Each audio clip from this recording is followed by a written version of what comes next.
Okay, so we are 9:33. I suggest we dive straight on in because we have 90 minutes, which feels like a lot of time, but it is going to go in an instant. And if any of you have worked with me before, I like to share a lot in a short space of time. So this is going to come at you like a train.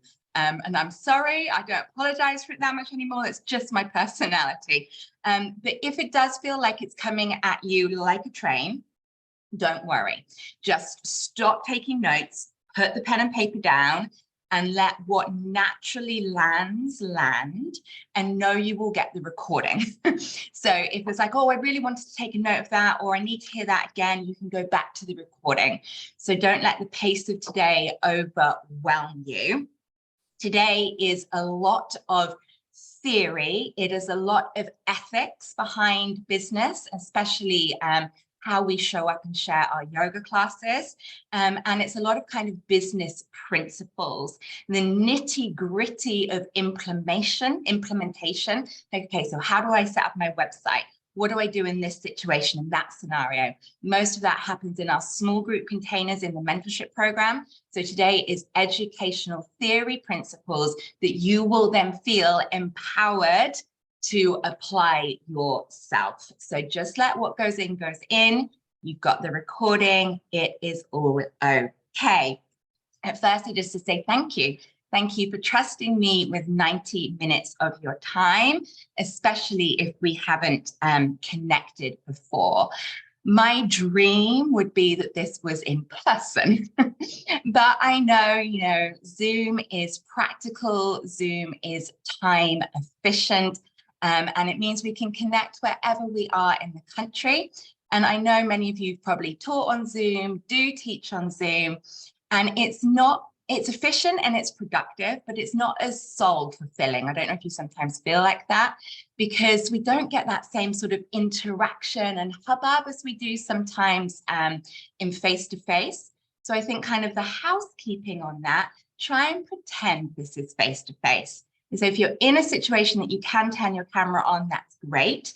Other things that really help is to not multitask, and I'm a nightmare for that. So if you've got any other apps open, anything else you're thinking you'll do, just kind of put that away, turn it off. Imagine that we are 90 minutes in a classroom environment together.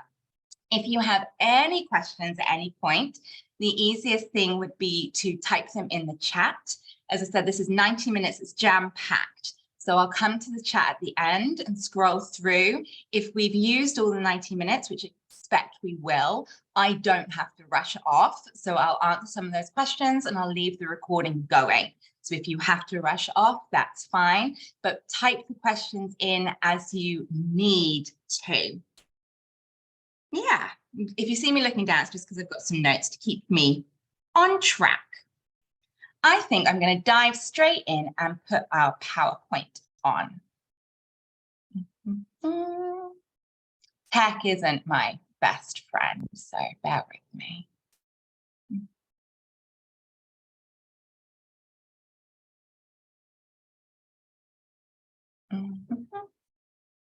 Okay, I can't see you anymore. I'm just going to come out of that screen share. Okay, could you still see me and still see the video? Yeah, cool. All right. I couldn't see you, which is I couldn't see you. It just kind of took over the page. I'm going to turn off a couple of settings. Let's see what this does. That's better. That's my normal. I can see you there too. Alrighty, so this is your Fill Your Classes and Thrive 90-minute kind of marketing, kind of business masterclass for yoga teachers. If you do other things in addition to teaching yoga, like, Andy, I know you're a sound healer. I know some of you are Reiki practitioners. If you do anything else in addition, all of this will apply to that as well. So feel free to apply these strategies to any way you work in a heartfelt, self-employed manner. Okay. So what are we going to be looking at today and who's it for? So this is definitely if you want to thrive as a yoga teacher, as I said, but any other spiritual, heartfelt business as well. If your main motivation for doing what you're doing is to make a real difference to people in your community. And I always call my method, especially if you're new to me, serve and thrive, because the serving has to come first. I am never going to be the business coach or the yoga teacher that is here to give you a quick buck and a quick win, because I don't believe in it. I believe that the best businesses are built slowly, over time, one student at a time, building real relationships with real people. I am not here to give you a quick fix. That being said, there's many a person, you will see this in the Yoga Teacher Collaborative, if you read the comments in there, from talking to people that've done the mentorship, there are people who have just suddenly sold out a yoga class, sold out their beginners courses quickly, but that is as much their hard work, good timing, and good fortune as well, because good businesses take slow, sustainable growth. Okay, so real relationships with real people in your community to make a real difference has to be the driving motivation. Serve first, thrive second. If you want to establish a class, if you're a new teacher and you're setting up, let's get you set up in the right way from the beginning. If you want to grow a class, so say you've got classes that's kind of doing well, but you've always got a few spare spots in it, and you could optimize your time better by filling those spots, or you want to expand and add new yoga classes, or you want to expand into workshops, retreats, etc. If you want to build long-term relationships and grow with your students, and growing with your students is one of the most beautiful things of what we do. You know, I have been teaching for 13 years, and the classes I teach now are nothing like the classes I started with. I swear I'm a completely different yoga teacher because my practice has changed, my passions have changed. My practice has gone much deeper into the spiritual, into the philosophical. I like to do a lot of bhakti, a lot of kirtan, a lot of chanting, but that's not what it looked like at the beginning.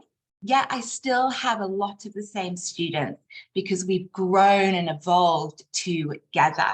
So again, this is about the long-term relationship building, community building. It is great for brand new teachers and experienced teachers as well. A little reminder at this point that there are prizes, because theory is wonderful, knowledge is wonderful, but it won't get you one single more student unless you take action. And, you know, I'm a queen of procrastinating as well. I have to set myself silly little challenges so that I take action and do things. So the very first prize to inspire you to take action is a live one-to-one with me. Normally when I do this, we do it as a website audit, but we could also do it as a social media review. So what do you need to do to win the first prize? Simply take some action in the workbook. Fill in the workbook. And I know you'll write personal stuff on your workbooks, and I want you to go deep. So don't feel like you have to share those bits. Just take a screenshot of a part of your workbook completed. You know, the bit that doesn't feel too vulnerable to you to share, and share it in our Facebook group, Yoga Teacher Collaborative. If you're not in Facebook, share it on either social media and tag me, or if you've written something that's private and you still would like to share that with me, email me. Okay, that's totally fine. Second prize for doing all of this, the second prize is 1 month's membership of the Yoga Warriors for everyone who submits homework. Will get the second prize. First prize is one person. Second prize, everyone. And a prize for taking part today. If you stay for the whole 90 minutes and interact with the chat, get involved, you'll receive my editable Canva templates to market your classes. You've probably seen these going around. They're really good, work well, double-sided flyer and a poster, old school. And they work well. They have everything you need on them to work. When people say flyers don't work, it's often the flyer's fault, not the flyering. Okay. So if you are new, and many of you were, why on earth would you listen? So here's a little about me. I've been teaching yoga for 13 years. I've been practicing for 22 years, something like that. I am a full-time yoga teacher and self-employed. I've always been a self-employed yoga teacher, and full-term for about 11 years. It took me 2 years of working down my job and increasing my classes before I could make that jump. And again, it's what I tell you, slow and sustainable. It took me 2 years to be able to replace a full-time income with full-time teaching yoga. Before it, I worked in recruitment, small business, set it up with 3 other people, still going today, thriving. So I've got a kind of solid business background too. I run in-person classes. I run online classes. I have an online membership and online courses. So if you're an in-person teacher or you're an online teacher, we can apply this to both. I run retreats worldwide. I run a festival, a 200-hour YTT, business mentorship program for yoga teachers. I have been mentoring business and yoga since about 2014, I think. Founded the Yoga Teacher Collaborative, which many of you are in, and I am an author of Teaching Chair Yoga. Why do I say this? Just because it doesn't matter what you want to do within the yoga sphere. I've had a good taste of most of it, applied these same strategies, and they work. So if you're wondering, I just want to have an online membership, will this work? Yes. I just want to be a community teacher. Yes. Whatever you want to do, the same strategies work. So over this 90 minutes, we're going to be covering establishing your classes, attracting new students, and selling out classes and retreats, business principles and strategy, implementation and how-to and hand-holding is in the mentorship program, but you'll get enough today to run with this. Okay, as you've heard me say already, but it requires repeating my whole model, which I have taught to, I need to add it up, but at least 1,200 people, is real conversations. That's where it starts, real conversations. And real conversations, where do they happen? They happen on social media, but they happen in the comments. They happen in the direct messages. They don't happen in you just putting a post up on social media and legging it because you don't like social media. I don't like social media either. I prefer to have real conversations in real life. So that looks like you're dropping flyers for your yoga class and someone comes out the front door while you were dropping a flyer. For most of us, that's, oh my God, let the ground swallow me up and die in shame. But actually, it's a moment to take a deep breath. No, yoga is awesome and yoga has the power to change every single human being's life. To say, oh, hi, I was just about to put a flyer through your door. I'm so pleased that you've come out of the door. This must be cosmically aligned. Have you ever done yoga? Not, please let me hide behind your flyer bush. Okay, so real conversations happen in real life. They happen with you talking at your WI event. They happen with you, chatting to the person on the next table in a restaurant. Real conversations with real people. Creating real relationships. We have to care about one another. We have to care. I noticed this in the Yoga Teacher Collaborative Facebook forum this week. We've got a new teacher in there. You might even be watching this. And she joined our forum a few weeks ago, struggling with her teacher training. And she's been sharing her progress ever since. And she's got her first class starting in September. And I replied in the comments to her, I'm so excited for your class in September. It's been amazing to see your mindset change in these last few weeks. And she replied back going, I can't believe you remember me. Like, of course I remember you. There's 3,000 people in there, of course, because we want to create real relationships, real ones, and we remember real people. And then we need to be delivering real results. And that one's easy for us. We're yoga teachers. Yoga's epic. Yoga works. If it didn't, it wouldn't have stood the time of 5,000 plus years. Yoga changes lives. So you can trust in that. And whether you want to do this online, in person, or on the moon, one day maybe this will still work. Okay, so there's 3 steps today. Find the gap, fill the gap, communicate with the gap. Now, the gap is not me trying to rebrand the word niche. Marketing trainings on niche have led many a person up a garden path. You do not only need to teach yoga for golfers, chair yoga, pregnancy yoga. You do not have to fit a narrow demographic of one box. Okay? Finding the gap is different. So yes, if you have been led astray by niche, no wonder it's not a great tactic. So what are we going to do first? I'm actually going to go back a page so you don't get distracted. Let's meditate. Yoga is a superpower, so let's use it. I'm just going to take a very short meditation. I'm going to stop the screen share for this as well. Okay, so finding a comfortable seat wherever you are. Those of you, my beloveds, with your cameras off, make sure you do this as well. So you're going to bring your hands into Chin Mudra, thumb and index finger touching, and bring that down to rest. Allowing your eyes to lightly close. And for your body to settle. Coming home to your breath. Noticing the rise and fall of your breath. The simplicity of breathing in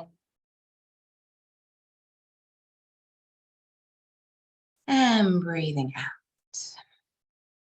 And we're going to take a mudra meditation. This works well for us now, but it also works really well before you teach. As you focus your mind on Chin Mudra, feeling that connection of your thumb and your index finger. And thinking to yourself, I am present. I am present.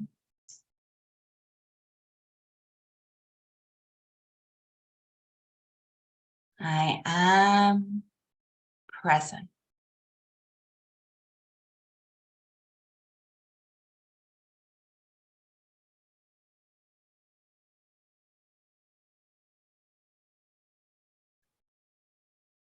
And if you can take the verbal instruction, keep your eyes closed. If you'd like to see the mudra, we're going to take Hakini Mudra. So you're going to bring all of your fingertips together, open in the center. It's like a little diamond. And press all of your fingertips together. And let that sit around your navel center, your diaphragm, Manipur chakra. And as you focus on those 5 pairs of fingertips pressing in. And thinking to yourself, I am focused. I am focused. I am focused.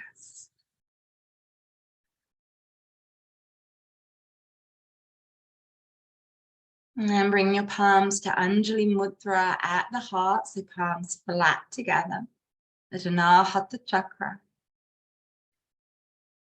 Feeling that warmth of your own palm, that slight space in the center of the palm. And thinking to yourself, I am kind. I am kind. I am kind.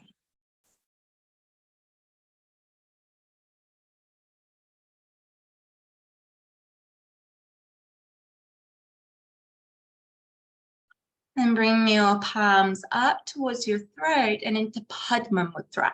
So keeping your thumb and ring finger together and blossoming open the rest into that lotus flower. Feeling that open cup of this shape. Thinking to yourself, I am open.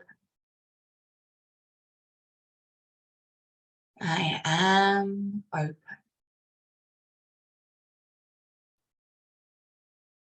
I am open.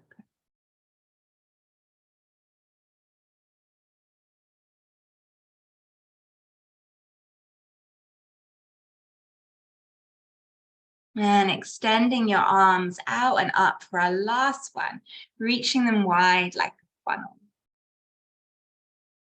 And thinking to yourself, I am supported. I am supported. I am supported. And gently bring those hands back in. A moment longer with the eyes closed. Just noticing what, if any, effects of that short meditation. And then flickering your eyes open when you're ready. Okay, then back into our theory. So we're going to start with the gap aspect. In the first exercise, and you won't be able to do it now, you might take some notes now. It's definitely the homework to do later, is to come into your beginner's mindset, to think back to when you started yoga. And this is one of the big marketing problems I see around yoga, is your journey has evolved a lot. You are not the same person that you were when you started yoga, because yoga's that good, right? And your thoughts of yoga and what yoga is different, and why you went to yoga is different. And we know now as teachers the true depth of what the yoga practice is. We know it connects you more with your physical body, but we know how powerful it is for your mind. We know how it connects you with your soul. We know the spiritual philosophical power. We know how it shapes and infiltrates every aspect of our life. But you didn't know that before you started it. So then when yoga teachers come to marketing, we talk about all the things we love about yoga, the spiritual practice, this philosophical practice, heal your relationship with your body, come home to yourself. But sometimes that language is quite intimidating for someone who doesn't know yoga. We might not know we're looking for spirituality until spirituality finds us. We might feel intimidated about the idea of coming home to our body because maybe we've been ill and we felt like our body has failed us. We know yoga will heal that relationship, but maybe we're not looking for that at the beginning. So it's really important when we're marketing our yoga that we are using the language that our students are looking for. We want to mirror them. So if someone says to me, my yoga is not like a power yoga. If someone says to me, oh, I want to come to yoga to help me lose weight. Will your yoga classes help me lose weight? No, my yoga classes will not help them lose weight, but I'm not going to say that. Because what the yoga will do is it might help them feel more confident in their body, might make them be more calming and accepting and compassionate towards their body. That might then change the foods they put into their body, and that might change. I'm just going to say, why don't you come along, see for yourself? Yoga's great for the body. Okay? But so we need to really think about, why did you start yoga?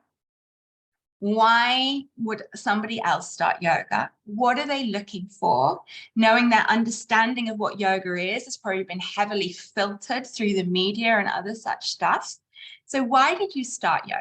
And if you already know, let's type it in the chat so we can all have a little reminder of different reasons. I started yoga when I was 16 because I thought it was exercise that I could do without wearing trainers, and I was too glamorous at 16 to want to wear trainers.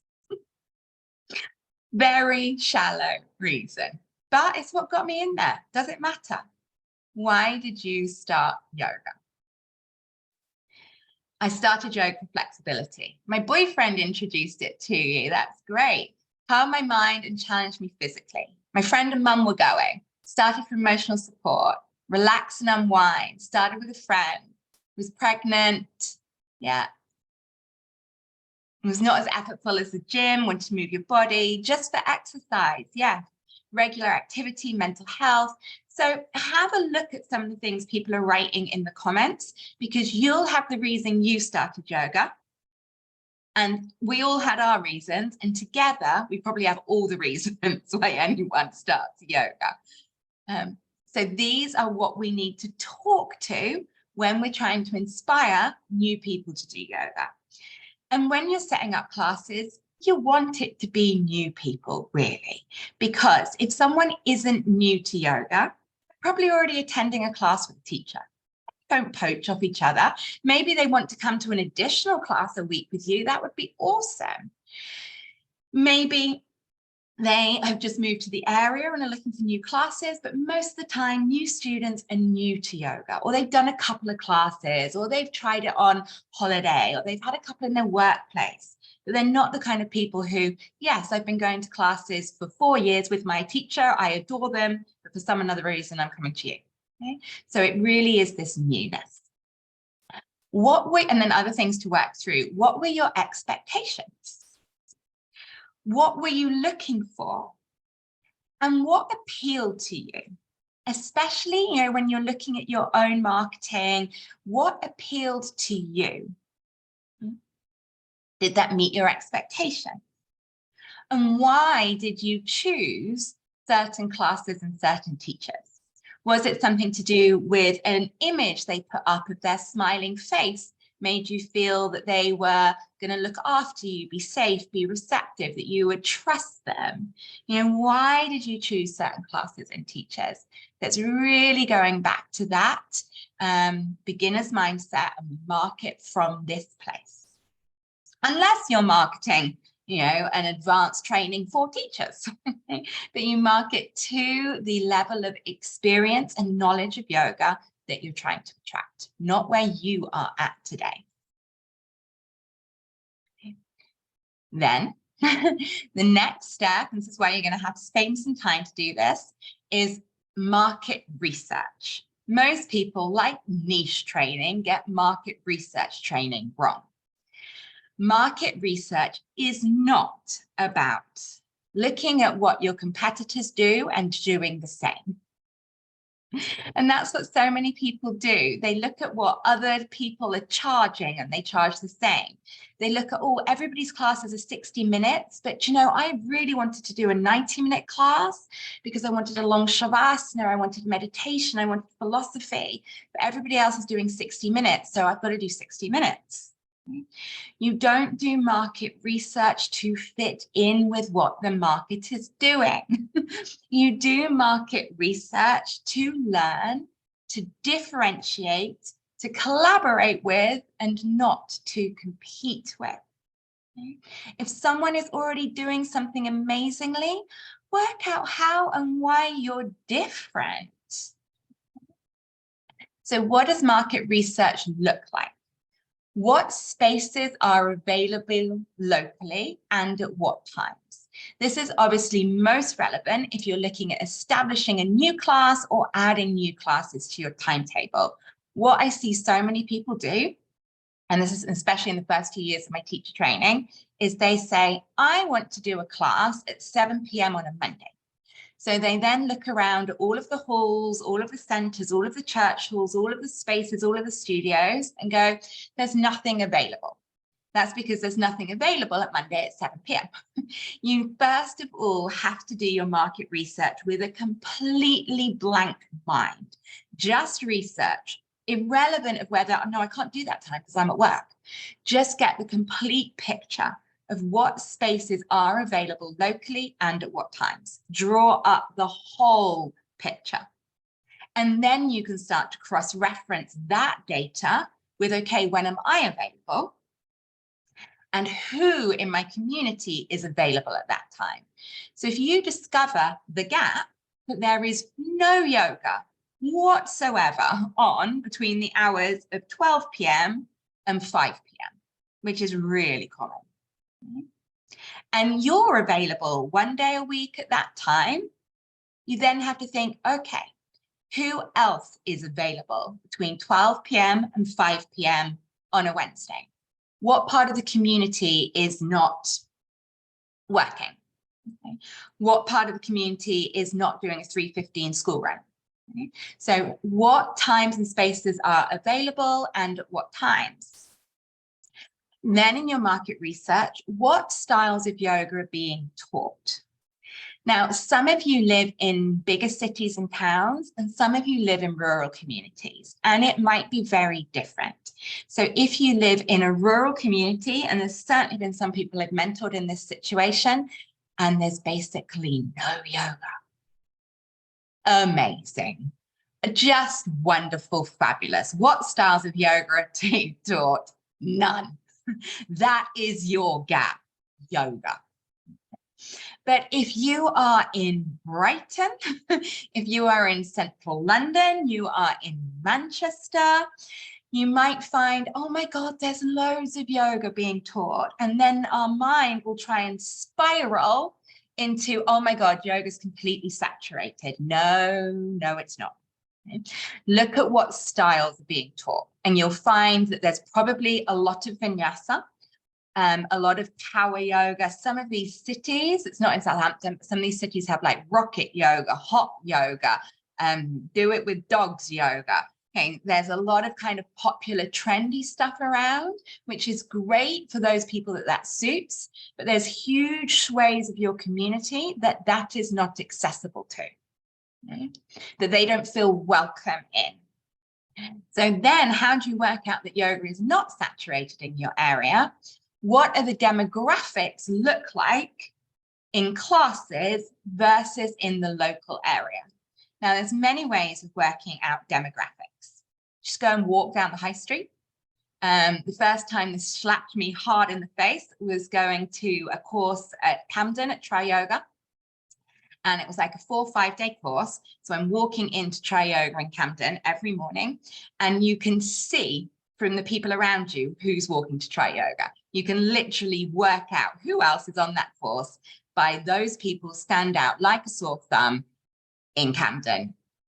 They do not look like the demographic of people who live in Camden, which shows you Tri Yoga Camden is having to pull people into the area rather than serving the area.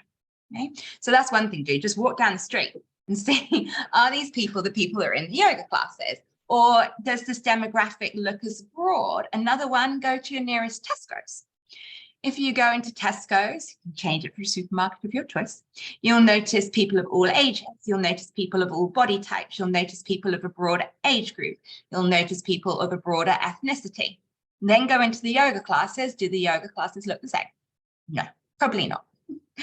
So then you start to work out who is not being served and why are they not being served.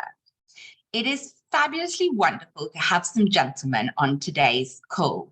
Thank you, I salute you, but you have had to spend a lot of time being one of a few guys in the yoga. You know, simply that's not being served. And if you think way back in time, yoga was for men. It's been this huge shift.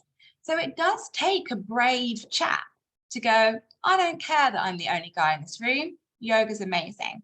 You know, and I've coached many a male yoga teacher, and often we set up yoga for men's classes and they feel like that because men want yoga, but they're not seeing themselves represented. So who is not being served? Men, different body types, different ethnicities, different genders, different sexuality, different abilities. Okay? And this is why chair classes feel so well. Yoga is for everybody. Is your yoga community being served? Okay? And that's a gap. Okay. So then you start to piece all this together and think, where is the gap? Okay. And if you live in a rural society with little yoga, great.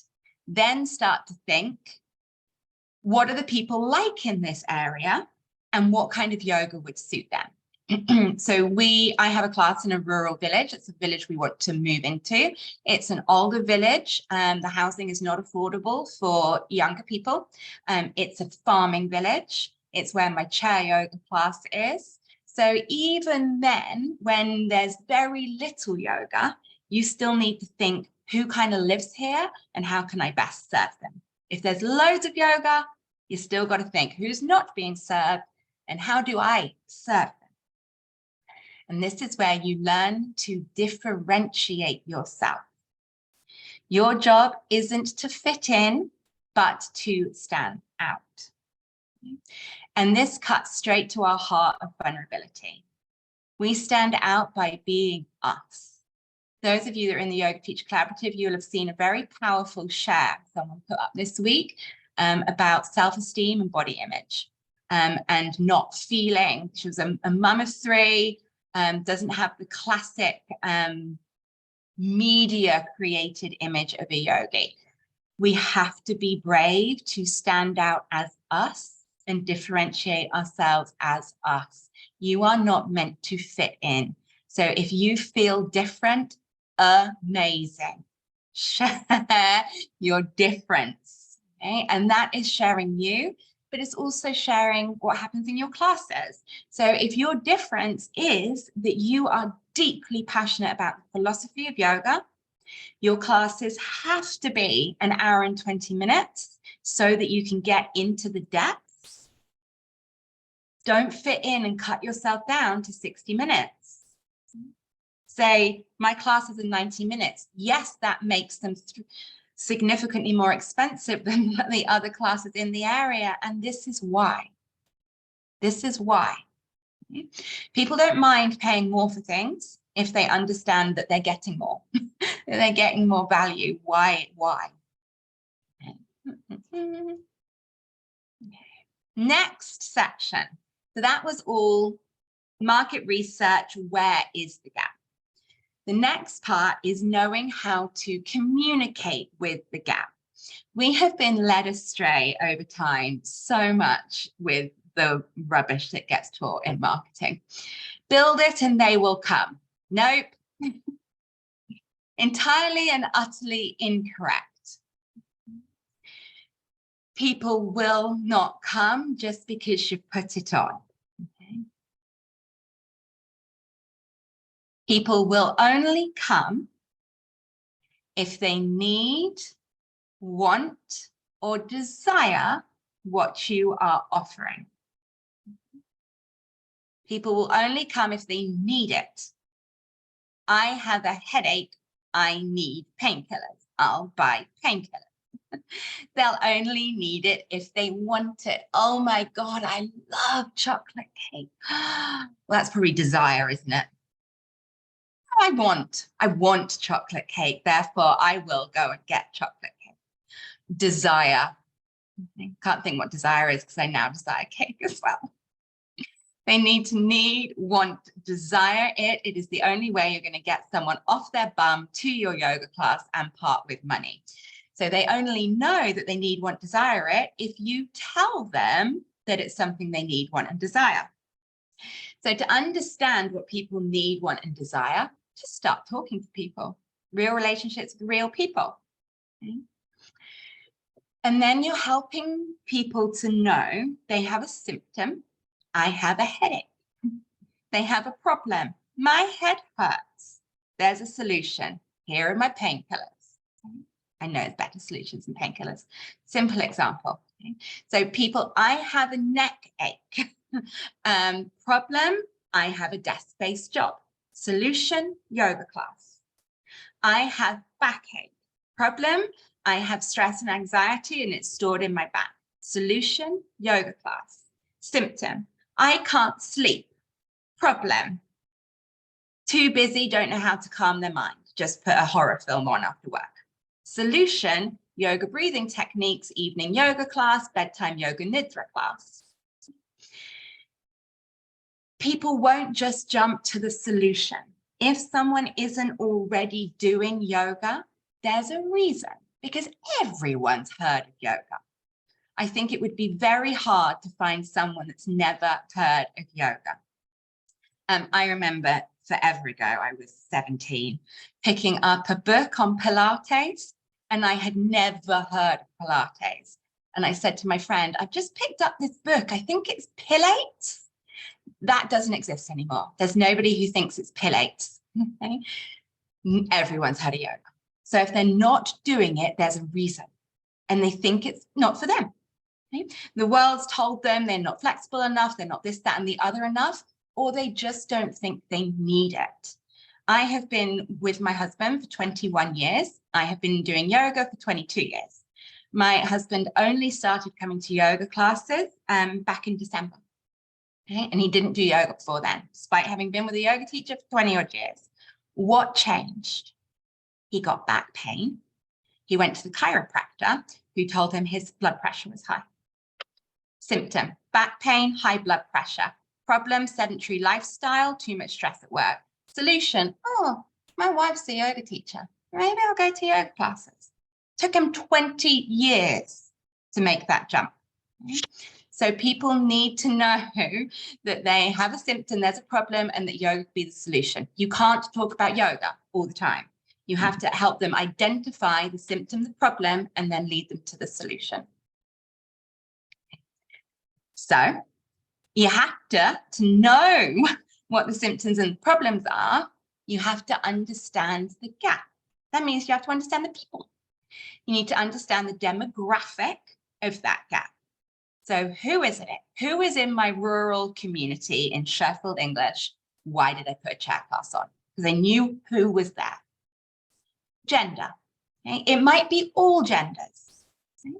But it might be that you're noticing the gap is male, that the gap is non-binary. What is the gap there? Age. Are young people in your community not doing yoga because they don't think it's trendy and they'd rather be out smoking with their mates? Are people that are kind of just had babies not doing yoga because the yoga classes are all at a time that they have to do the feed and put baby to sleep? Are older people in your community not doing yoga because they think they're too old and they can't get up and down off the floor? That's the main reason for my chair class. They can stand, but they can't get up and down off the floor. And what do we do straight away in yoga? Get down on the floor. Okay. General mobility and fitness levels. Understand the gap. That's a demographic. Now, a lot of people, especially with niche malarkey, they just stop there at the demographic. You have to understand the psychographic of a gap. What makes people tick? What do they want and need? Come on, have a think. Maybe type in the chat. What do the average people want and need? They want sleep. They want me time. They want no pain, no anxiety, less stress. Yeah, we know what people want. And why do we know what they want? Because they're no different to us. What challenges are they experiencing that you can help them overcome? All of the above. And then again, what are the barriers to overcome? What has stood between them and doing yoga? As I just said, they definitely heard of yoga. So what stopped them? Financial, money. Yeah, really good points here. Fear. And finances. Yes, finances can stop people from doing yoga. And this is a really important thing for us to talk about right now when there is more financial pressures on people. That doesn't mean you have to slash your prices. You have bills to pay. You are sharing something really important. Often when it comes to finances, it's not understanding the value. Okay? Most people will be able to adjust priorities, adjust their finances to afford a 7, 8, 9, 10, 11, 12 pound yoga class. People waste a lot of money. And if there's really people who cannot afford, they're having to use food banks, they don't know how they're going to feed their kids, they don't have £10 to go to a yoga class, by charging the right amount to everybody else so that you are fiscally responsible and in financial abundance means that you can gift class passes to people who cannot afford them. Like people donate to food banks, you can donate your yoga classes. But if you just charge everybody less because you're worried about the financial situation, then you can't help those in need. I have plenty of people who message me saying, I need to cancel my Warriors membership, that's my online, because my rent's gone up, this, that, and the other. I will normally gift them because I don't want money to come in the way of someone doing yoga. But I can only do that because the people who can afford it pay well for my classes. Okay? So finances, yes, can be a barrier. Don't think that means you have to be pulling your prices down. You have to look after you too. What else has stood between them doing yoga? Not seeing themselves represented in the imagery, language that doesn't resonate with them. Simple things like yoga studios being up a flight of stairs. That's going to stop a chair class being up there. So really think about your group. What has stopped them? Why have they not done it yet?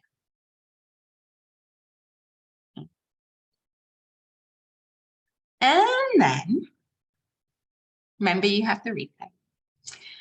You create offerings specific to that gap. So we've started by looking in your area and identifying the gap. If you're in a rural area, great, the gap is yoga. Then you still understand the demographics of the gap, understand the demographics of the community that live in your gap, live in your community. One other thing actually I forgot to say on finding demographics is you can pull, this is geeky, you can pull up census reports. Okay? And there's a really new one out. It's either out or it's coming out this summer. But Google your town government census report. So when I first set up my classes back in 2010, I had a 5:45 class in an area called Whiteley. This is a really struggled to fill. My other classes were filling fine. This one wasn't filling. So I pulled up the government census report, and the census report will tell you the age of the people living in that community, the household status, the religious status, the working status, the hours worked, the average income, all of this data. And for Whiteley, it showed that the average age in the area was about 40, that most households were double working. So most households that had a couple living in them, both of the couples were working. So I knew it wasn't a place where you had people retired or people at home looking after kids. And it showed that the average working hours was 46. So now can you see why a 5:45 class is going to be a problem? People were still at work at 5:45. So that class had to be moved to 6:45.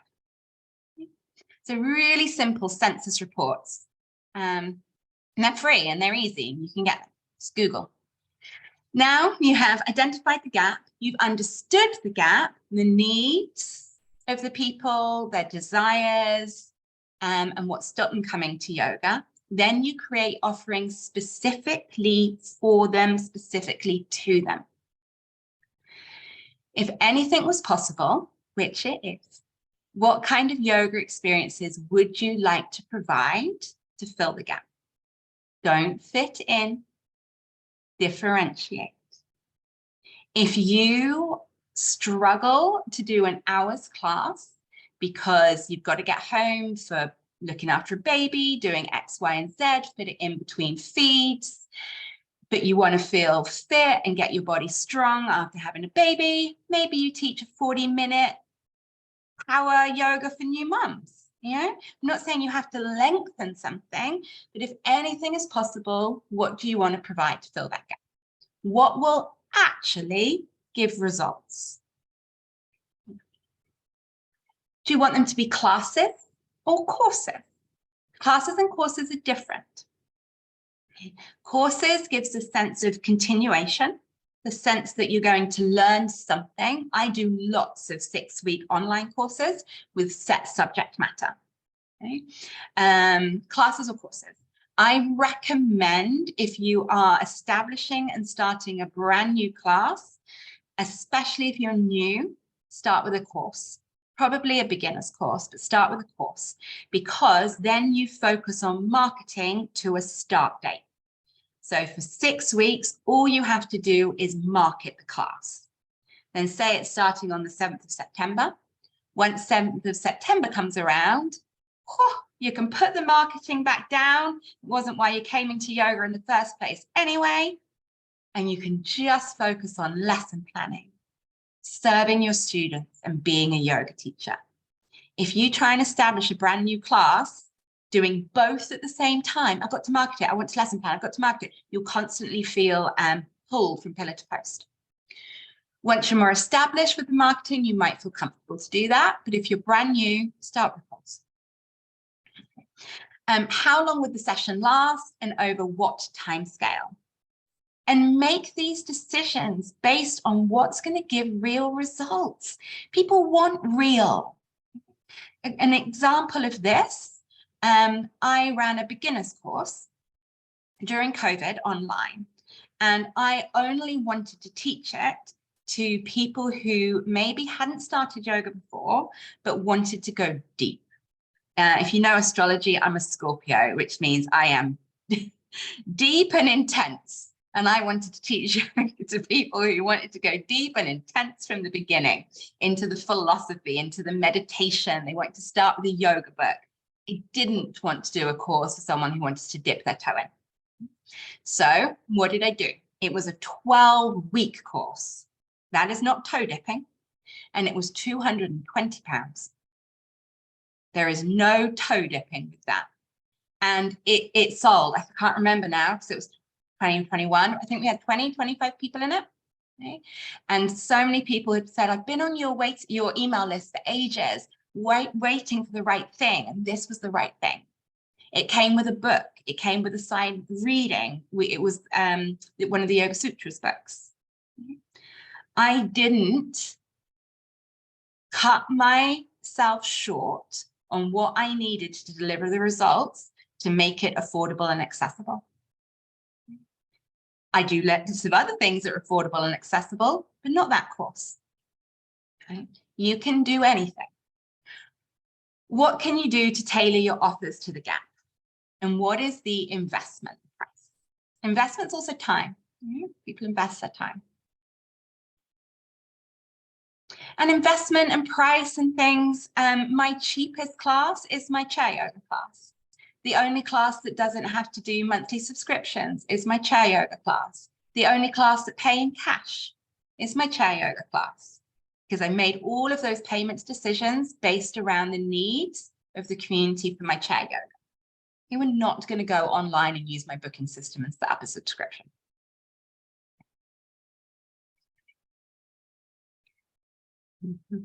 Okay. Let's recap. I told you it was coming out fast. What's the gap? What are the needs of the gap? Create an offering specifically for the gap. They're still not coming, my loves. They're still not coming until you communicate with the gap. They're not coming. You have to reach out and communicate with them. So first of all, you write your offer with the gap in mind. So what is your course or class title? I like titles that are simple. Do what they say on the tin kind of titles. Fill your classes workshop. Okay, there's nothing more complicated. Yoga for beginners, yoga for anxiety, yoga for stress relief, yoga for all, yoga for everybody. Say what it is in the name. People need to understand what that means. Your gap needs to understand.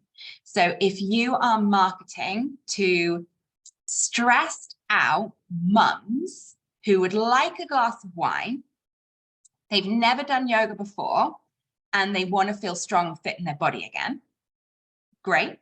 And then you call it Vino Vinyasa, no. They don't know what vinyasa is. They don't know what it is. It's nice. It rhymes, not rhymes, alliteration, but they don't know what it is. So don't be clever. Be clear. It's a Brené Brown quote. Clear is kind, unclear is unkind. Be clear. They need to know what it is from the title. If you can be clear and clever, crack on. Okay? But be clear. Classic example, I had a course forever ago called, it was a day retreat, the Lunar Day Retreat. It wasn't selling. I changed the name to Yoga and the Moon Day Retreat, and it sold. We know what lunar is. I would have thought that was obvious, but clear first, clever second. Now, this makes such a difference. Your ideal student's name. Now, I'm going to have to get a bit embarrassed here because my classic example, she's actually on the call. Angelica, my lovely. Angelica. So when you are wanting to write a course, pick a student you adore. If it's not a student because you're new, pick a person in your life that you adore that sums up that gap. I can't remember which course it was. I actually think it might have been the Deep Dive Beginners course, but Angelica, which is on this call, was that ideal student that I adore, that I wanted to fill my class with little Angelicas. Okay. And then I held Angelica in my mind because she embodied the person in the gap. She embodied the person I wanted to teach. And I wrote and prepared all of the marketing with Angelica in my mind. I thought, what words would she like? What colors would she like? What would resonate with her? And Angelica, after I sent out the marketing, I think the first launch email, I think it was within about 20 minutes, she was the first person to book it. Okay. Angelica, I love you. Okay. It makes such a difference. Remind yourself you're talking to a human being. So pick, if it's not a student because you haven't got any yet, think of a friend who is just that person that sums up the gap. Or if you don't need to work to a gap, you're in a rural community, sums up the kind of students you want to fill your classes with, and write with them in mind. And if you've already got students, I tell you time and time again, that student's going to book. It's so funny. Then the ideal student hook. That is the very short, clear as kind sentence that helps you hook the person in. So I'm actually going to take an example. I've just got the chat up. Ali's just put about clear as kind, teaching menopause. I find it's hard to say it because of the stigma. Yes, of course. But this is where you could not use menopause yoga. You could just say yoga classes, yoga for all. But think about what are the symptoms someone is experiencing with menopause that your yoga classes would help. So they're experiencing sleep issues for a start. So you talk to the symptoms rather than having to label it menopause. Okay? Because I could be experiencing the symptoms, I probably am, of perimenopause, refusing to identify them as perimenopause. So hell no, I'm not going to a menopause yoga class, even though it would probably help me. If someone instead helped me identify the symptoms and invited me to a yoga workshop to address those symptoms, and then almost like, surprise, it's the menopause at the end. That's a way around that. Talk to the symptoms. Okay. So the ideal student hook is that first sentence after the title that makes them read or open your material. So this workshop, Fill Your Classes and Thrive. The hook was probably, would you like sold out yoga classes? The best hook I've probably ever used was I did a 12-week online course called Transformative Rest. The email subject, the marketing, the hook was, are you tired? Question mark. So the hook speaks to the symptom, the problem. It's what makes someone read it. And write in their own words. Write in their own words. Don't think it has to be more flowery, more poetic, more beautiful, more alliteration. Write in their own words. If you edit your written word in any way, edit it just to be shorter. Just constantly edit things to be shorter and skim readable, not more poetic or flowery. Okay. So what marketing actually is, this is a bit separate. So we've done identify the gap, understand the gap, create your offerings for the gap. Now we're just looking at a little bit of marketing to help you communicate with the gap. People get very confused between marketing and sales, and most yoga teachers do no marketing. They do all sales and they think it's marketing. So marketing is having real conversations with real people, building real relationships, understanding real challenges, offering real solutions in real classes, build real communities, to create real business in real time. This can be done in person. This can be done online.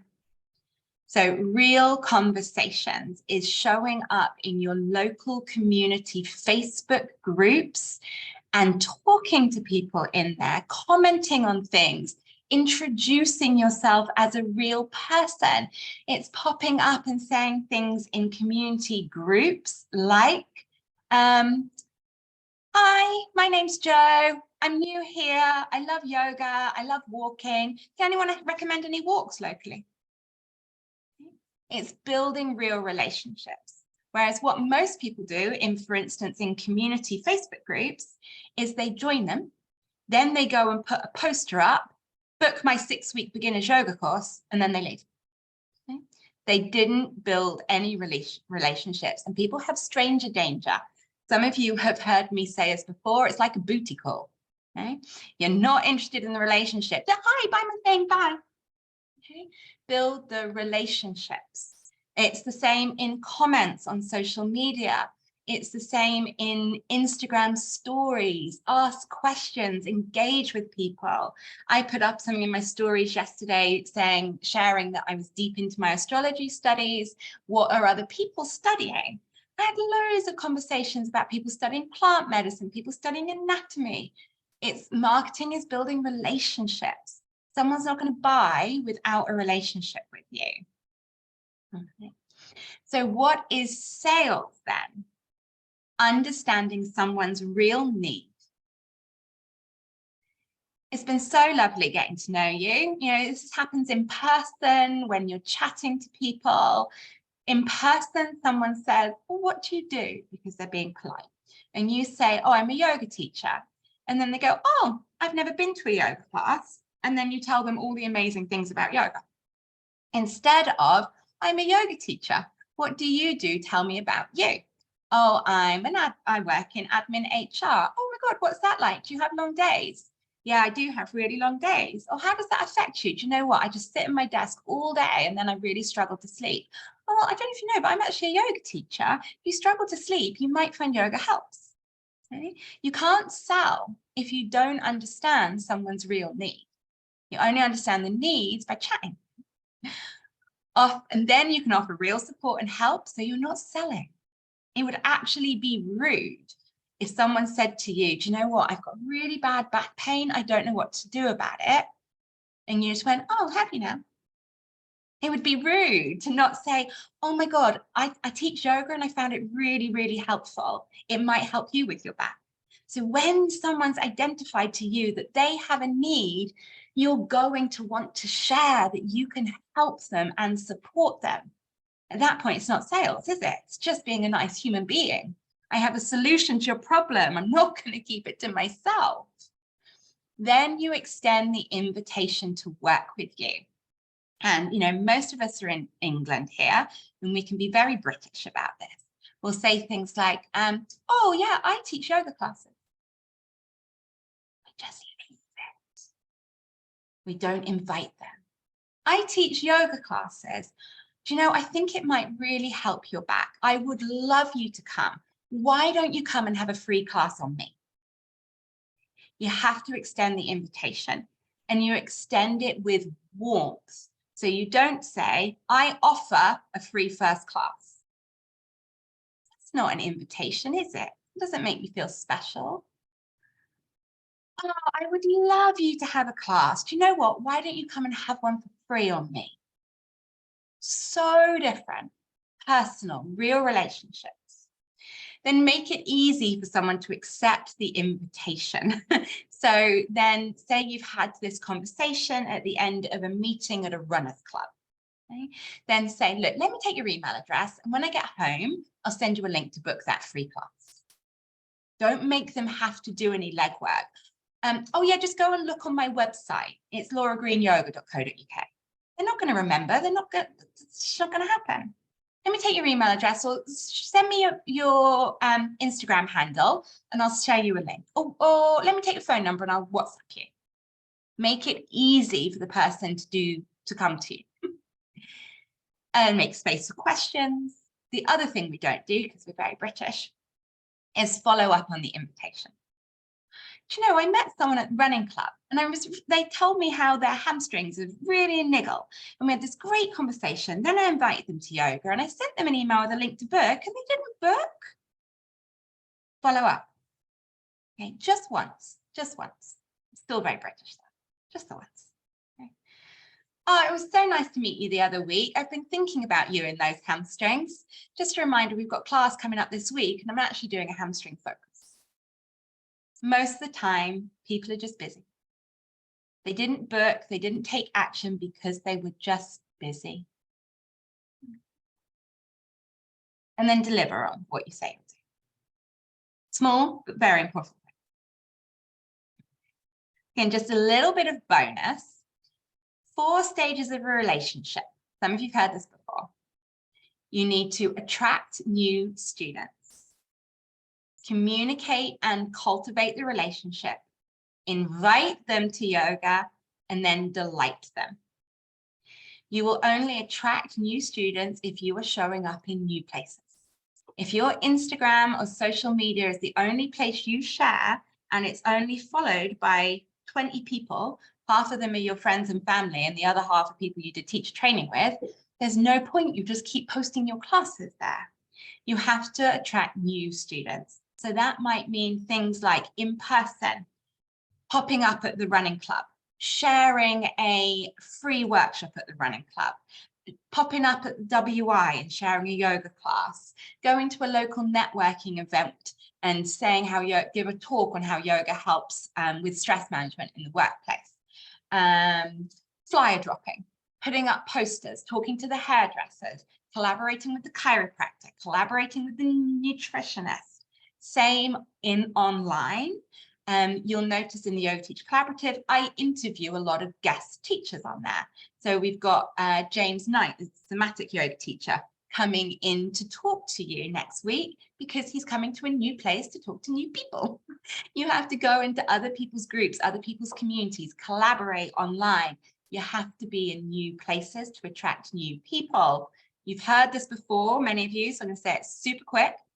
If I wanted a new husband, there is nobody in my current circle that I would leave my husband for. If I really wanted a new husband, I'm going to have to get out of my house and go to a place where there's men I haven't met. I would like a husband that dances, so maybe I sign up for beginners tango. Okay? I do love my husband and I'm not going to tango, but you have to go to new places to meet new people. Then you have to communicate and cultivate relationships. That means chatting to people. I can't rock up at tango, find the first man I think is good looking and ask them to marry me. I have to chat and make a relationship, get to know people. Then make that invitation. It's been so lovely getting to know you. I'd love you to come to a yoga class. It's been so lovely dancing with you. Can we go for tea? And then you delight. You just teach a damn good yoga class and you send an email saying, thank you for coming. That bit I know you've got nailed. It is drilled into us. Stranger danger. When you rock up in a new Facebook group, you rock up anywhere, you rock up on the internet, you start as a stranger. People will only come to your classes, and this is a marketing cliche I actually agree with, if they know, like, and trust you. For someone to know you, they must know your name. My fabulous assistant, Michelle, who onboards a lot of people into the Yoga Teacher Collaborative, yet again was tearing her hair out this week with the number of people that join the collaborative and your name is not in your profile. Okay? So your profile is Wellbeing Wonders. I've made that up. So you join a group as Wellbeing Wonders. We don't know your name. We then look on your page. It doesn't say anywhere what your name is. We go on your website. It doesn't say anywhere. It's just Wellbeing Wonders, Wellbeing Wonders. So then we have to send you a message going, hi, Wellbeing Wonders. We know that's not your name. It feels so impersonal. I'm not saying you can't be Wellbeing Wonders, but you would have to be, welcome to Wellbeing Wonders. I'm Fred. Okay? You have to tell people your name. If I don't know your name, I don't know you. If I don't know what you look like, I don't know you. So you have to share your face. Your face is beautiful. You are beautiful. You are made of stardust. If you don't feel comfortable in yourself, I understand that. But hiding is not going to help you feel more comfortable. It's not going to help people see, oh, you're a real human being, not an airbrushed human being. We have to share our face. If you can go one step further and share video, that really lets somebody feel like they know you much, much quicker because they've seen you talk, they've seen your mannerisms. To know you, they have to know what you do, where you do it, and who it's for.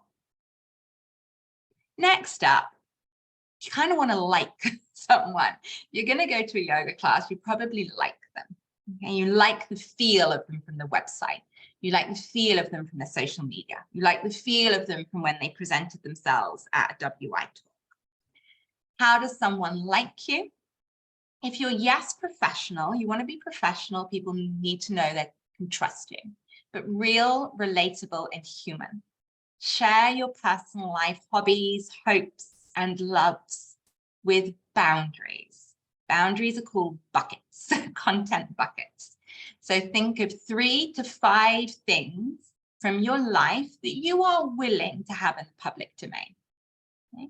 If you're a mama with children and you do not want to have your children in the public domain, I understand that. They don't go in your content bucket. Okay? I have lots of hobbies that I don't share. I have parts of my life I don't share. But most people, if they hang around me for a while, will know I'm a yoga teacher. I'm cat crazy. I love to travel.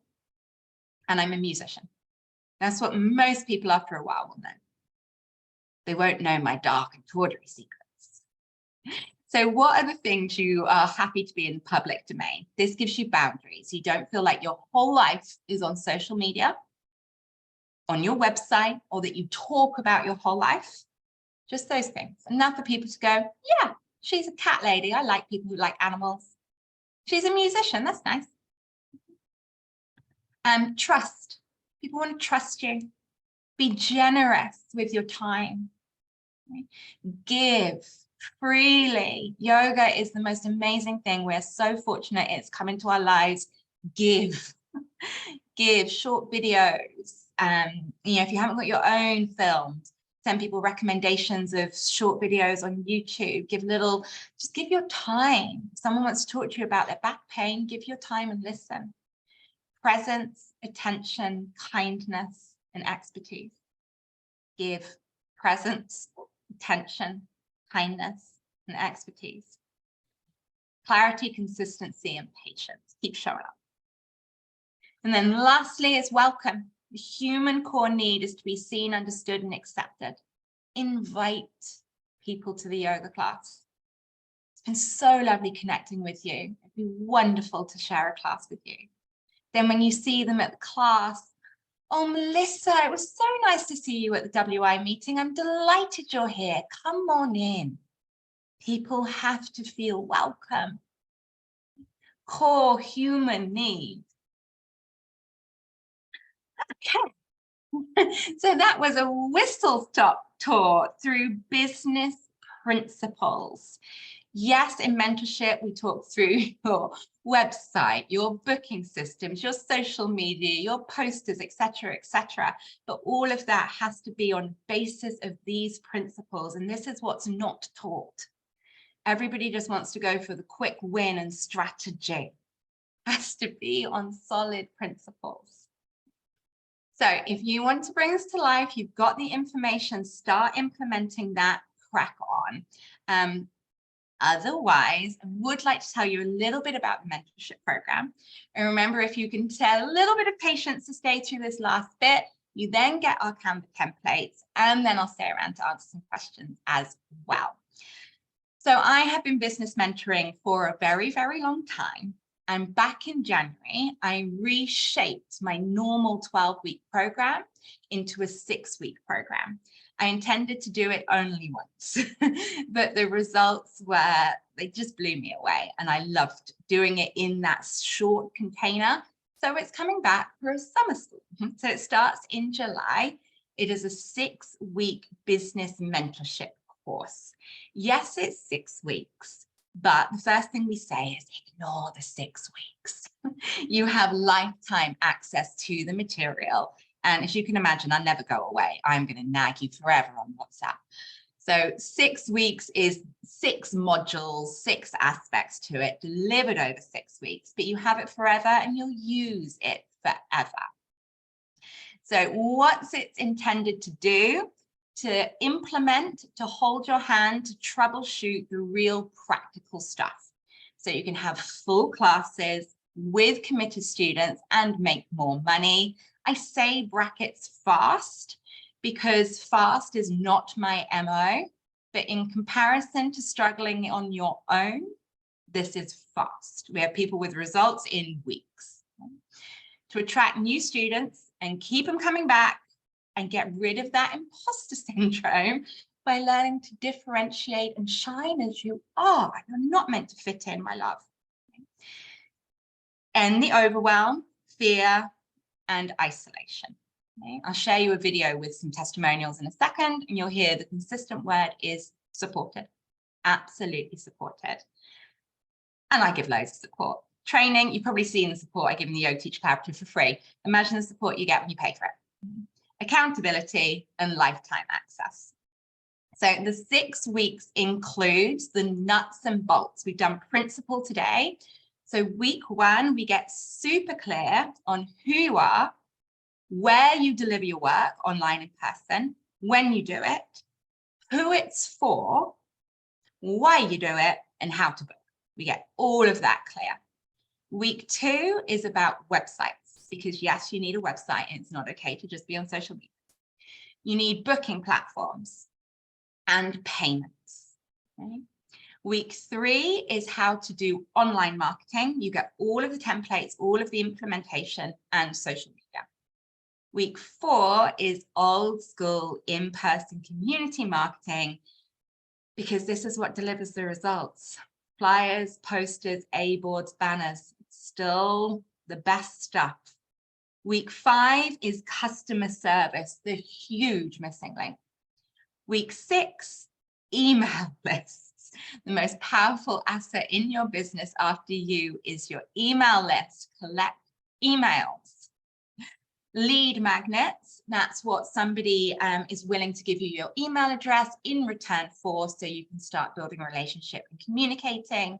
And then email marketing. I think I need to do something to make that play. Just a tip. My husband helped me out with this, because in all honesty, I'm pants at telling you why I think something's good. And one of the first things I get my mentees to do is ask for reviews and testimonials. And nobody likes doing it because you feel super vulnerable, right? So I swallowed my pride this time and I said to my lot, would you please give me a 1-word video? And in all honesty, it made me cry a little bit. So I put it into a 1 minute. So you can just hear from them how they feel. This might work, let's see. In one word, I would say that this has been amazing. Supportive. Invaluable. Believe. Inspiring. Exceptional. If I could sum up the mentoring program in one word, it would be empowering. Confidence. Supported. community. In one word, just exceptional. Word is effective, because I think everything that you said was effective and gave results. Sum it up in one word: motivating or inspiring. Support. Essential. Amazing. To sum up this training in one word, I'd use the word Laura, because it's Laura that makes this. It's her expertise, her enthusiasm, her passion, her absolute generosity, and her overall ethos, everything that she gives. So yeah, that's the word that I would use. So I don't know if you could hear that, but that was 17 of like a lot of time, just saying one word what mentorship feels like. Let me put that last little bit on. Probably going to start playing in a second. Okay. So this is someone that did it before. He basically said if you wanted less fluffy, that just by implementing the results, his income and number of people he was teaching went up by 40% in 2 months. And if you want even more tangible, I anonymize this one because it's money. She had a 1 month payout into her Wix of £973.62 was her best month yet. And that was just a couple of weeks into the mentorship program. So it starts in a month. It starts on the 15th of July. It is live, but it is all recorded. Recordings I sometimes think are better because I talk this fast and you can record, press pause, take notes, etc. Replays you get forever. The pay in full is £790. But for doing this training, you get a hidden link. It'll come to you on email. It's a hidden link with £100 off. So you get it for £690. You won't find that on the website. It's a hidden link just for you, or you can do it by installments, which is 2 of £400, but that still has the £100 off just for you.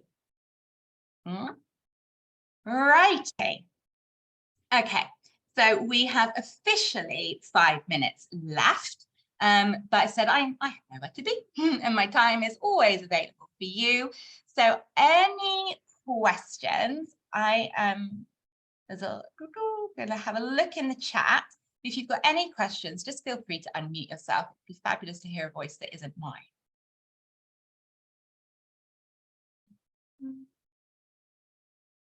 It's scrolling.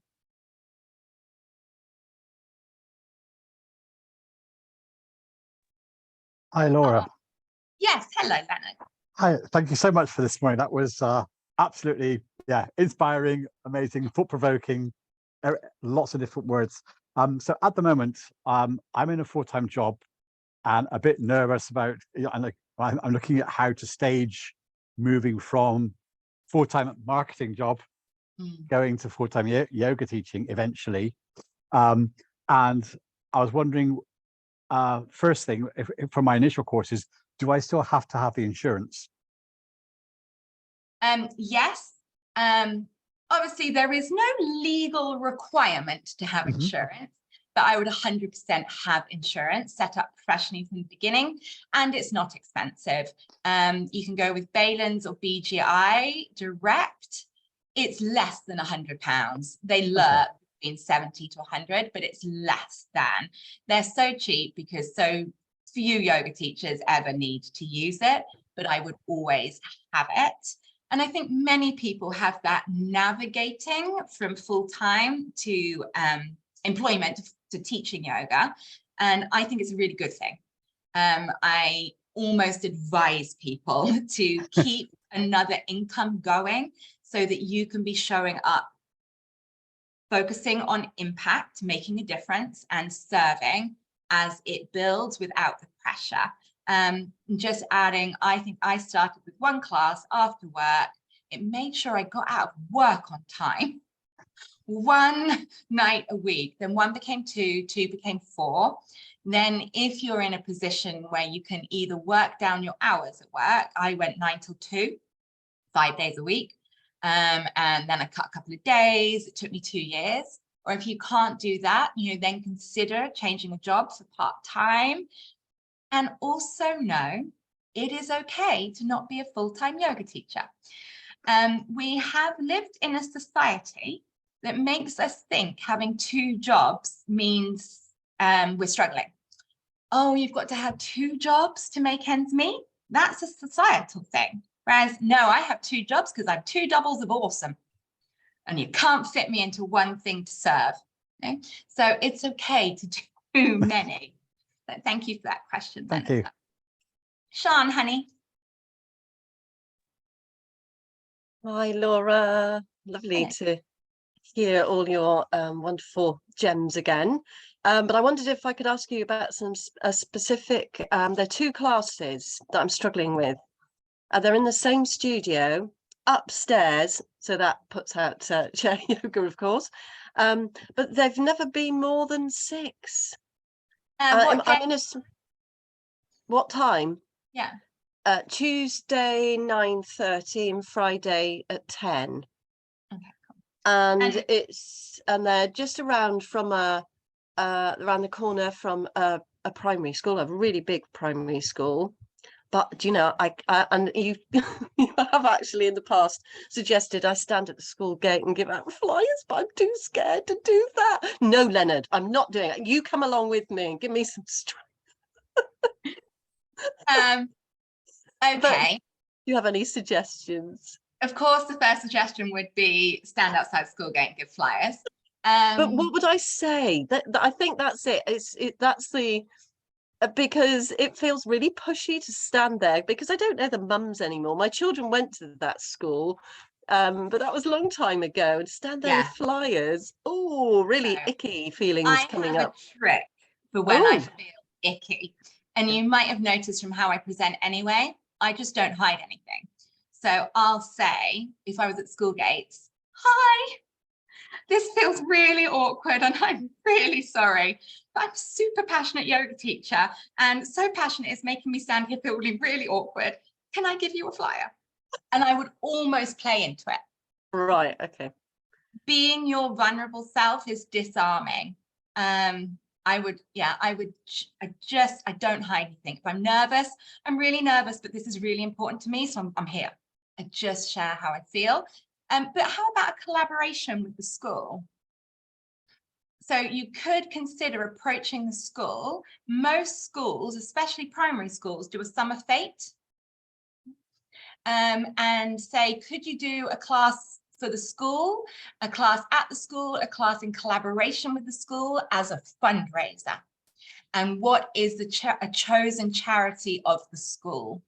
Like, you are doing this for them. I'm really cheeky and things like this. I'm trying to get planning permission to build a house in a very rural village, and I'm a harpist, so I play the harp at the church. They think I do it out of the goodness of my heart. Some of them are on the parish council. Okay, so and it's, the money's going to be going to charity, win-win. Okay, so I would approach the school, put it as a charity event for them, ask them to communicate it with the mums. Often they'll send a flyer home in the bags with the kids. Okay, doesn't always get out of the bag. But no, I once paid them £50 to put my flyers in their school bags. I didn't get anybody. Yeah. So I don't feel inclined to do that again. So I'm not quite. Can I just repeat back to you to see if I understand? So ask them. Say you'd like to do a yoga class for the charity of the school that the school's supporting, and could they let mums around? So do you mean do one in their school hall? Yeah, in their school hall would be great, or a pop-up outside in summer, or a fair. Just leave it quite open. So say to them, go, I'm a local teacher. I would really like to collaborate on a charity event with you. I think well-being and mental health is really important for teachers, for parents, and for school kids. Do you think we could do a charity event together? Do you have a mental health or well-being charity you support? And just leave it open and see if you can shape something together.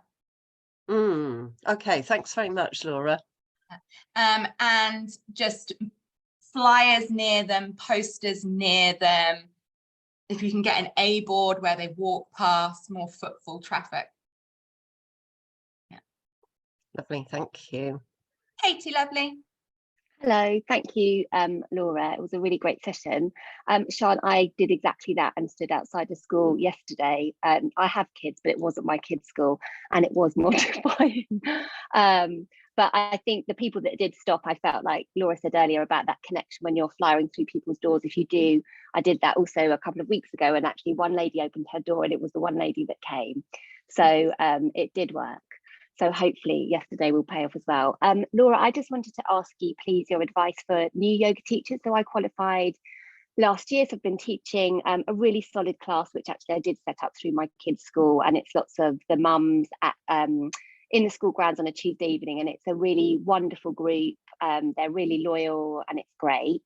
And I'm trying to set up a new class in the village where I live, and it is really hard, which is sort of why I've joined this call.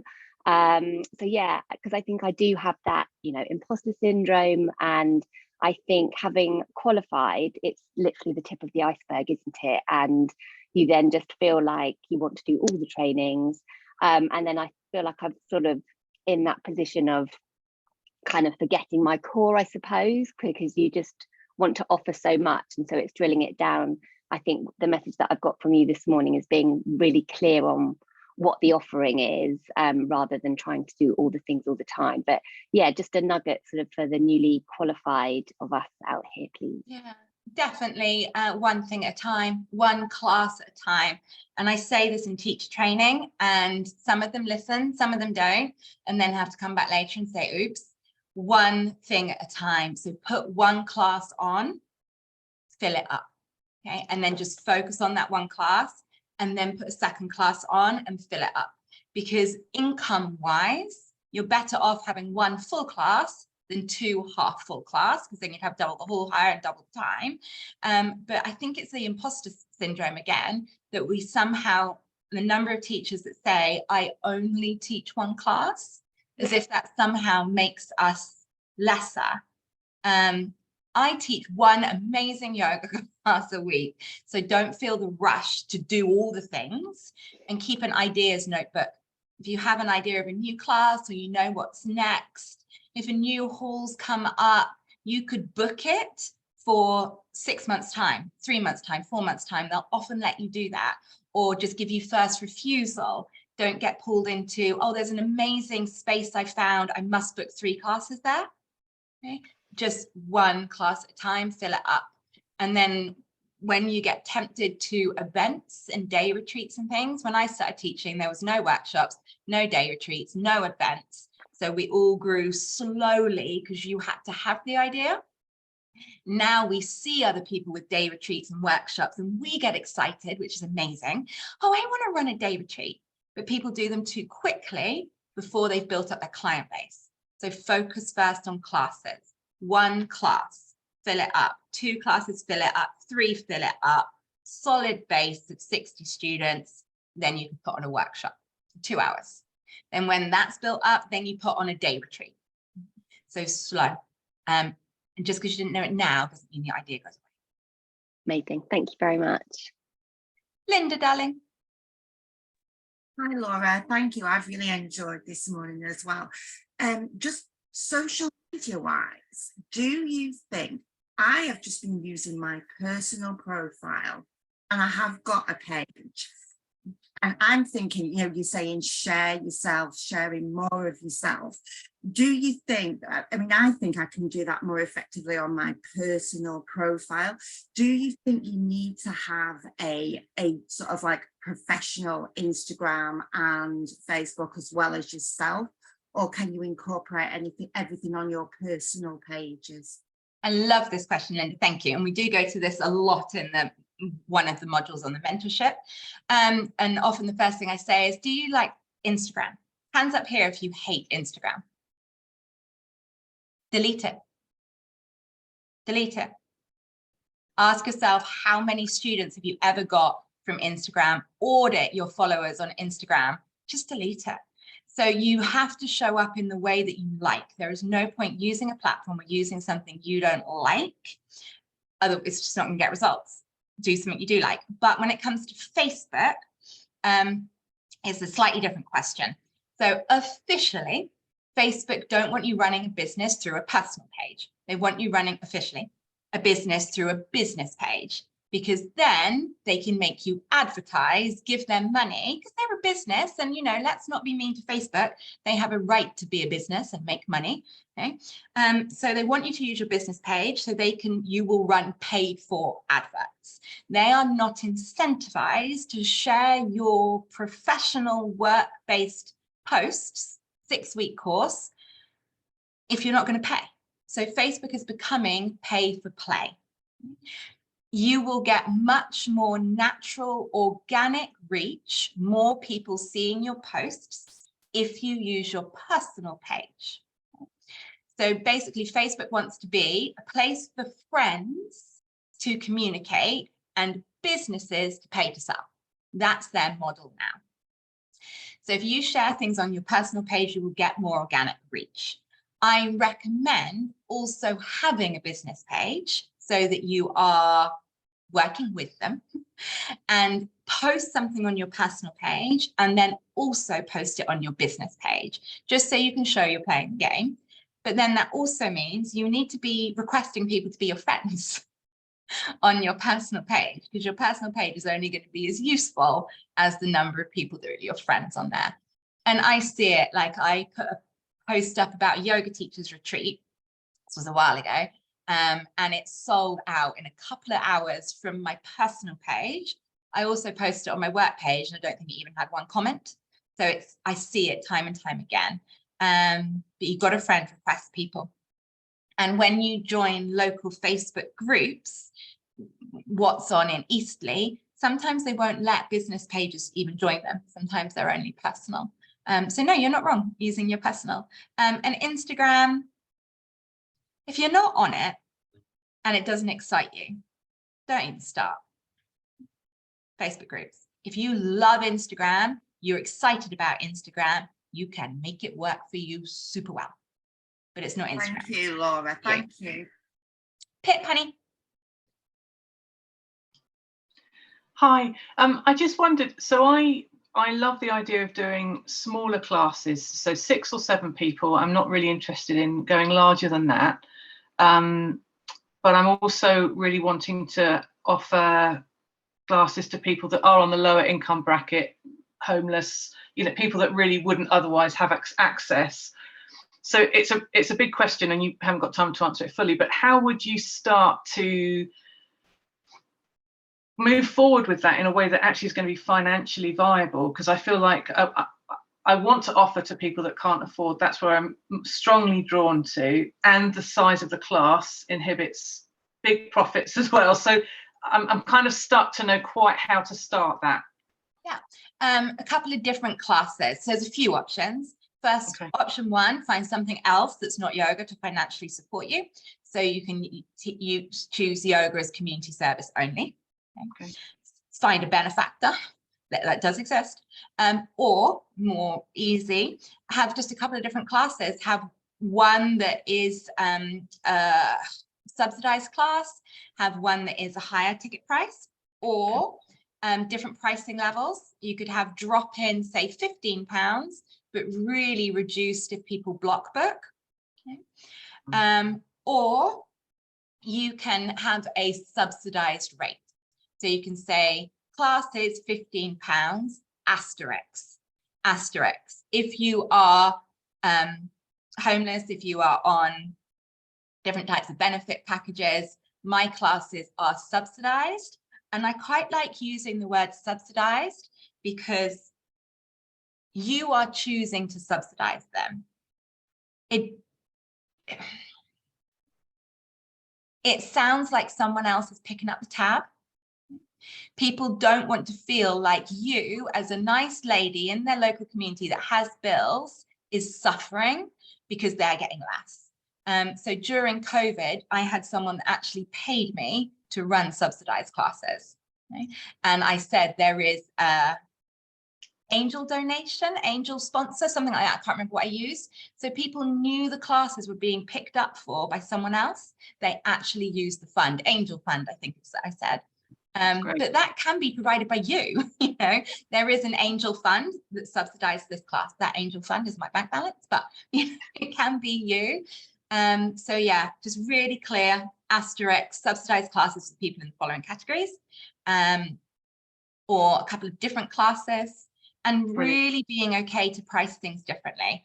Like I teach, or used to teach, for our big football club down here, and I charged them a lot of money, and it meant I could charge other things really cheap. Okay. Yeah, really helpful. Thank you. All righty. Any other questions, lovelies?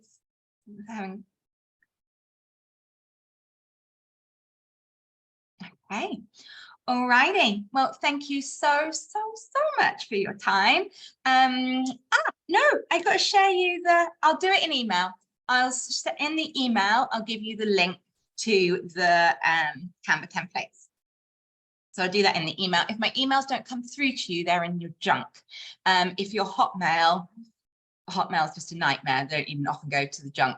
Just WhatsApp me or something else, okay? Messenger or something. But enjoy the rest of your day. It's sunny, it's hot. Enjoy, my lovelies, and thank you. Bye.